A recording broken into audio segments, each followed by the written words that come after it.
Meski sedikit samar, Dinda tetap bisa melihat bahwa sosok perempuan itu hanya memiliki satu mata. Itu pun matanya warna merah melotot, dan di kepalanya juga ada tanduk tajam macam tanduk kerbau tuh. Hai, wassalamualaikum warahmatullahi wabarakatuh. Terima kasih sudah klik video ini. Oke, jadi di malam Jumat ini tiba saatnya aku akan membacakan lagi kisah horor Wawa untuk menemani kalian. Malam ini kita sudah sampai di KHW part 188. Gak usah lah banyak kali cengkuni aku di depan, kan kita langsung masuk aja lah ke ceritanya ya. Cek dulu. Kayak malas intro gitu aku. Apa-apa lah, langsung masuk aja ke kisahnya. Boleh.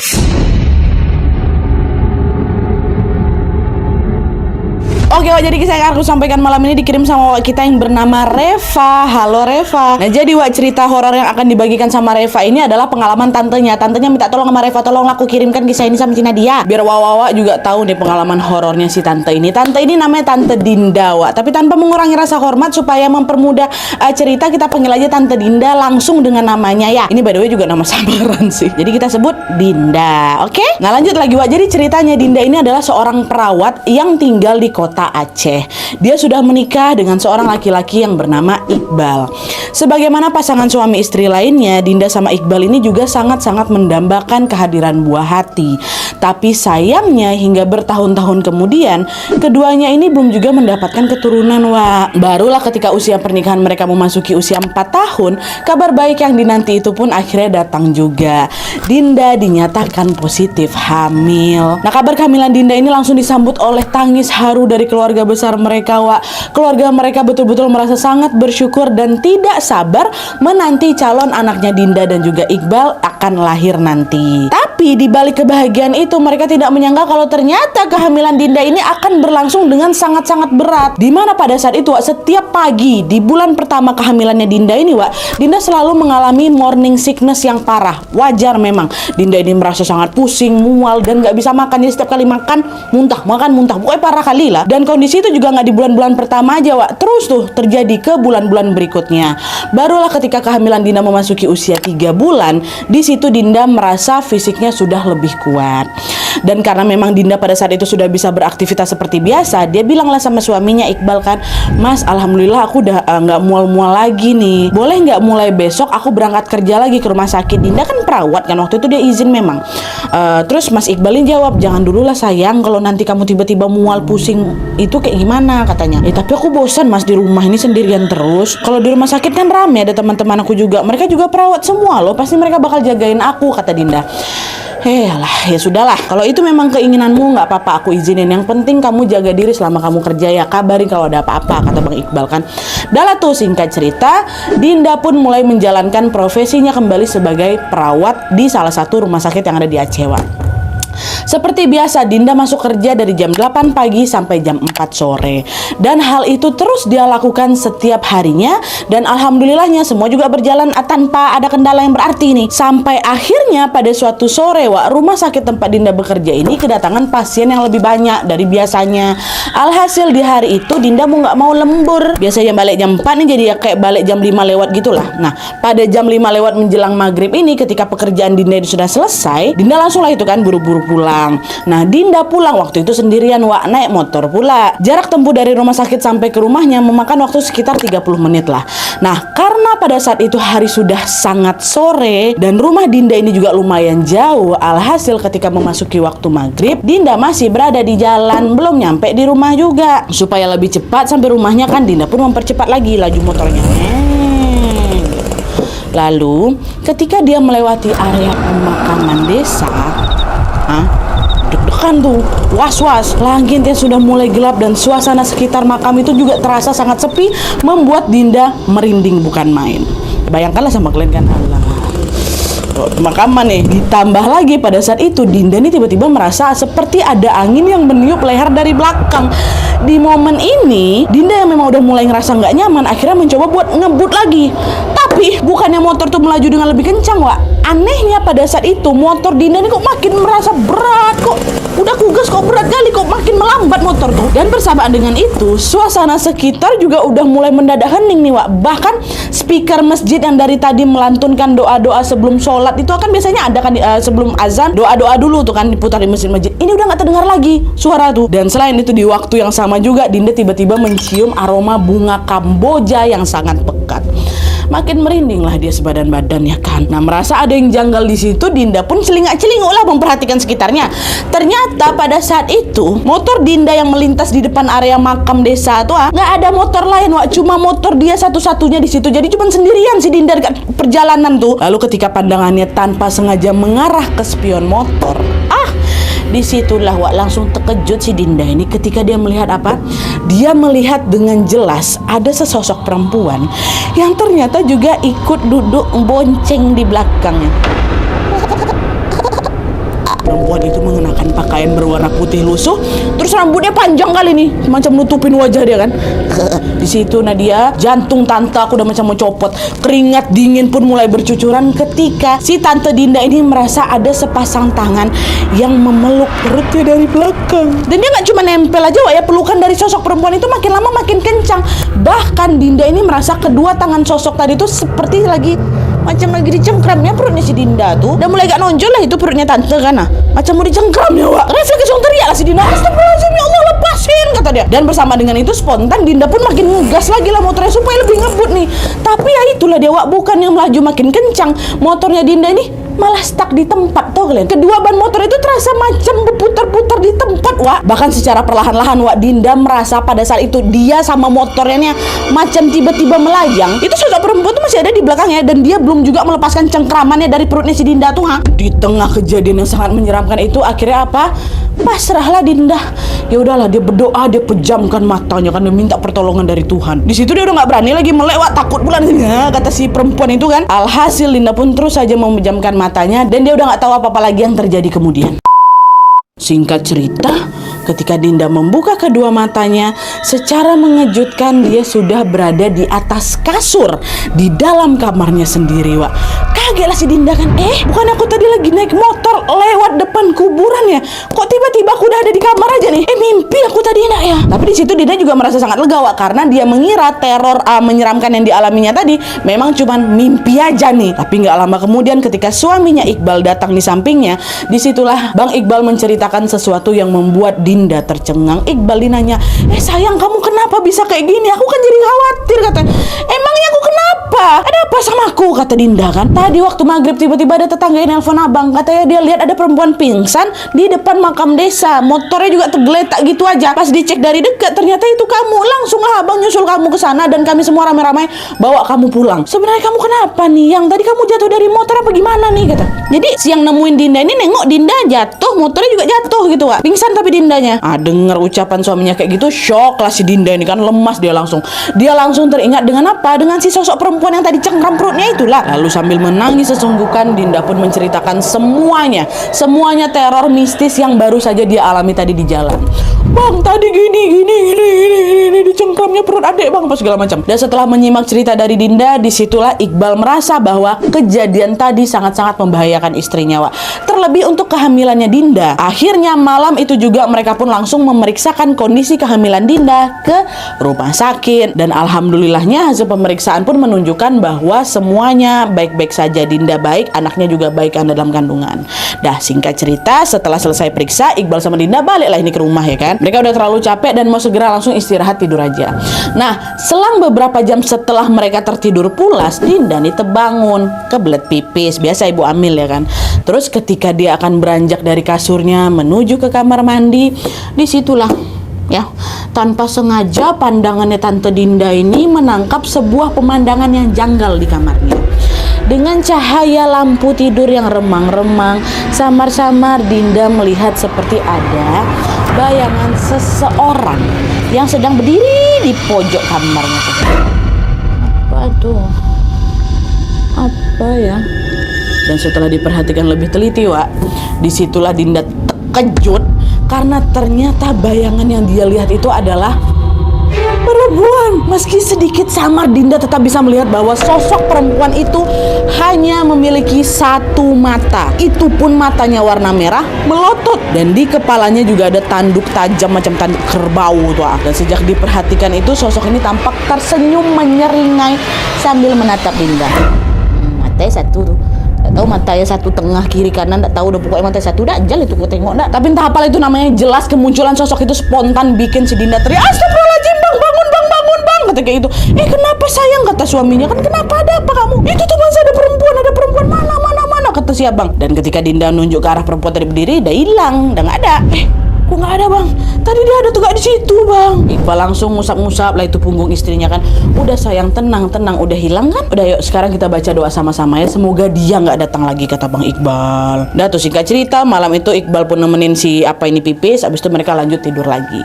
Lalu keesokan harinya setelah langit sudah mulai terang, sambil membaca doa-doa, bang Iqbal pun menaburkan garam kasur ke seluruh sudut rumah.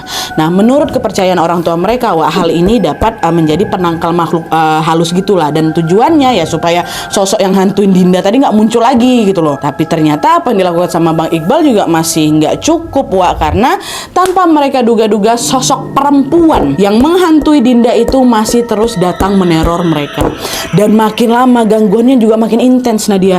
Bahkan saking intensnya sampai-sampai sosok itu setiap hari datang nampain dirinya ke depan Dinda macam setor pandang. Halo Dinda, itu setiap hari katanya. Pernah ya pada suatu hari pada saat memasuki waktu maghrib, Dinda melihat sosok ini merayap macam cicak di langit-langit kamar dia, Dan sosok perempuan itu menatap Dinda sambil ngejelurin lidah yang sangat panjang, katanya. Dan selain itu di waktu lain, Dinda ini juga sering melihat perempuan itu berdiri menatap dia, mengintip dia dari balik jendela. Ditempelkannya kedua tangannya itu di kaca, lalu sambil menyeringai menatap Dinda, sosok itu juga mencakar-cakar kaca jendela dengan kukunya yang panjang. Ya Allah, astagfirullahaladzim. Dan dari sekian banyaknya gangguan dari si perempuan itu, ada nih peristiwa yang paling seram dan sangat traumatis bagi Dinda. Jadi ceritanya pada suatu sore lagi sepulang kerja, Dinda yang pada saat itu sudah sangat kecapean langsunglah masuk ke dalam kamar dan tanpa sengaja ketiduran. Nah, terus pada saat Dinda udah terbangun, anehnya tubuh dia ini nggak bisa digerakkan sama sekali, malah nge-freeze. Di situ panik Dinda kan. Dinda berusaha manggil suaminya udah balik kerja juga, tapi ternyata pada saat dia mau teriak nggak bisa. Lidahnya si Dinda ini keluh kali, suaranya nggak keluar sama sekali. Karena nggak tahu harus melakukan apa, Dinda pun yaitu membaca doa dalam hati. Lalu secara perlahan-lahan dia coba nih buka matanya balik kan. Dan saat kedua mata Dinda terbuka, disitulah dia melihat sebuah pemandangan yang sangat-sangat mengerikan. Bayangkan sama kalian ya. Di situ Dinda melihat ada sosok perempuan itu lagi, perempuan yang selalu menghantuinya tuh. Tiba-tiba bukan dari ujung lagi, bukan dari luar jendela lagi, udah ada tepat di atas badannya. Bukan dia diam nengokin Dinda aja, dibekapnya si Dinda ini, dibekapnya dengan sangat kencang sampai bikin Dinda ini susah bernapas. Sekuat tenaga lah Dinda berusaha untuk melawan si sosok yang lagi ngimpit dia ini kan. Dia mau menjerit gak keluar suaranya. Dan selama si sosok itu macam ngebekap dia, selama itu juga lah sekujur tubuhnya si Dinda ini betul-betul macam terkunci. Dan secara perlahan-lahan kedua tangan perempuan itu berpindah ke bawah, pindah ke bawah dan kembali lagi mencengkram perut Dinda yang makin hari makin buncit tuh kan. Katanya. Tapi ketika tangannya udah sampai di perut, secara mengejutkan hilang sosok tuh. Jadi udah mau digini ya, udah hilang. Itulah yang paling bikin tante aku trauma kali. Nadia, bayangkanlah sama kalian, astagfirullahaladzim, bangun dari tidur capek tahu dah kata astagfirullah. Tentunya teror mistis dari sosok perempuan itu membuat Dinda pasti udah gak nyaman. Ya iyalah sekali ditampain aja traumanya bisa panjang. Macam mana pula digitukan langsung kan. Lagi hamil pula, pasti gak karu-karuan kali lah rasanya kan. Teror yang terus terus datang menghantui Dinda ini pun makin lama semakin meresahkan. Hal ini juga lah yang membuat Dinda stres, sampai banyak sekali yang mulai notice kalau badannya Dinda ini kurus sekali. Akhirnya karena Iqbal ini juga khawatir dengan kondisi istri serta calon anak mereka, Iqbal pun semakin rutin lagi mengajak tante Dinda ini untuk periksa. Dan sampailah pada suatu hari pada saat sedang memeriksa kondisi kandungannya Dinda ke rumah sakit, dokter yang meriksa Dinda ya terkejut waktu nengok ada cekungan hitam dekat bawah matanya Dinda tuh, mata panda dia. Di situ dokter langsung negur, ibu jangan terlalu stres ya, tidurlah yang cukup Bu. Kalau kayak gini terus kondisinya nanti bahaya loh ke kandungannya ibu. Tapi alhamdulillahnya untuk Untuk saat ini bayi ibu sehat, harus dijaga baik-baik bu ya, makan nutrisi yang cukup, istirahat yang cukup, dan ingat yang paling penting jangan sampai stres. Dengar ucapan dokter tadi, tantaku cuma bisa ngangguk-ngangguk aja. Iya dokter, iya makasih ya dokter. Tapi dibalik jawaban singkat itu sebenarnya tantaku sedang berusaha untuk menutupi perasaan yang sedang kusut ini. Kami ngerti kali tante. Barulah setelah pulang dan sampai di rumah dari rumah sakit itu, di situ pecah tumpah meruah nangisnya Dinda Wak. Sambil menangis Dinda bilang, dokter nyuruh aku jangan stres. Gimana aku nggak stres bang? Cobalah aku bayangkan gimana aku nggak stres kalau sosok perempuan tuh masih datang terus. Aku capek sama gangguan ini bang. Aku harus kayak gimana? Kita ini harus kayak gimana? Gimana? Melihat Dinda yang sedang kalut ini dengan sigap, Iqbal pun langsung memeluknya. Udah sayang tenang, kita lewatin ini bareng-barengnya sayangnya, tenang. Tenang, kamu nggak sendirian, ada aku. Kita pikirin sama-sama gimana caranya agar sosok itu nggak datang lagi ya sayangnya. Iya, tapi kayak gimana caranya bang? Udah lah, cobalah bang panggil orang pintar, nggak bang? Kata, iya ya, nantilah coba bang panggil ya. Semoga dia bisa bantu ngusir ini hantu. Selama ini kan nggak ke orang pintar orang nih Wak. Dan awalnya mereka memang sama-sama sepakat itu untuk minta bantuan sama orang pintar. Tapi ternyata selama berhari-hari kemudian Nadia rencana itu belum terlaksana. Kenapa? Karena rutinitasnya Iqbal yang pada saat itu padat kali membuat dia nggak sempat nih nyari waktu buat cari itu paranormal tuh kan. Hingga akhirnya tanpa terasa kandungan Dinda memasuki usia 7 bulan. Salah satu keluarga mereka yang bernama Pak De Harun tiba-tiba datang nih ke rumahnya mereka. Nah awalnya Dinda, Iqbal, dan Pak De Harun cuma ngobrol-ngobrol biasa. Jadi Pak De mereka nih. Sampai akhirnya obrolan itu mulai mengarah ke pembahasan tentang teror si perempuan. Pastilah diceritain kan. Semua diceritain tuh sama Dinda. Mulai dari gangguan pertama waktu Dinda lewat depan kuburan itu. Si hantu yang suka tiba-tiba merayap di dinding, ngintip di jendela. Sampai gangguan ketika si sosok ini nindih si Dinda tuh, terus cengkram perutnya hilang. Diceritain semuanya. Dan setelah menyimak cerita dari Dinda, disitulah Pak De Harun tiba-tiba mengatakan sesuatu yang bikin mereka berdua terkejut. Pak De Harun bilang, Dinda, sebenarnya Pak De lumayan paham sama hal-hal mistis. Dan dari apa yang Pak De lihat, sepertinya sosok perempuan yang mengganggumu itu adalah sosok yang sering disebut sebagai Umu Sibian. Dan sebelum aku lanjut, setelah kami cek email kami nih Wak, ternyata ada 4 kisah yang masuk ke email kami tentang teror jin Umu Sibian. Jadi nggak cuma Dinda Wawak kita ini aja yang merasakan Wak, ada 3 Wawak lain juga yang turut diteror sama jin Umu Sibian ini. Ini aku ambil kisahnya Dinda aja ya. Dan kalau misalnya kalian cari tahu lagi tentang Umu Sibian ini Wak, jin Umu Sibian ini memang sudah ada sejak zaman Nabi Sulaiman katanya. Dia dikenal sebagai jin penculik anak bayi. Dan hal ini juga sama seperti yang disebutkan sama Pak De Harun Wak. Pak De Harun ini juga bilang kalau Umu Sibian ini adalah jin yang memang suka mengganggu ibu hamil dan juga bayi-bayi yang masih berusia di bawah 2 tahun. Itulah kenapa dia teror kamu lagi hamil. Jin yang disebut sebagai Umu Sibian Wak. Nah di situ Pak De Harun ini bilang kalau besar kemungkinan semua teror Umu Sibian ini berawal dari ketika Dinda pulang kerja lewat area makam desa tadi tuh ditambah lagi waktu itu langit udah mulai gelap, udah masuk waktu maghrib ya kan. Dan dalam kepercayaan mereka, ibu hamil tuh pamali kali lah keluar rumah waktu maghrib tuh wah ada jin Umu Sibian ya Pak De. Iya kata Pak De.